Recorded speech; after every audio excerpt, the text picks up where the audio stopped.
ಟೀಚಿಂಗಲ್ಲಿ 3 levels ಬರ್ತವೆ. ಯಾವುವು? Memory level, understanding level, reflective level.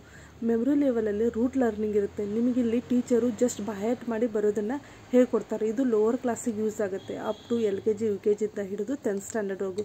ಇಲ್ಲಿ ನೀವು ಮೀನಿಂಗ್ ಏನು ಅರ್ಥ ಮಾಡ್ಕೋದಿಲ್ಲ. ಏನು ಬುಕ್ಕಲ್ಲಿ ಇರ್ತೈತೆ ಅದನ್ನು ಟೀಚರ್ ಕಲಿಸ್ತಾರೆ, ಅದನ್ನೇ ನೀವು ಬೈಹ್ಯಾರ್ಟ್ ಮಾಡಿಬಿಟ್ಟು ಎಕ್ಸಾಮಲ್ಲಿ ಬರೀತೀರಾ.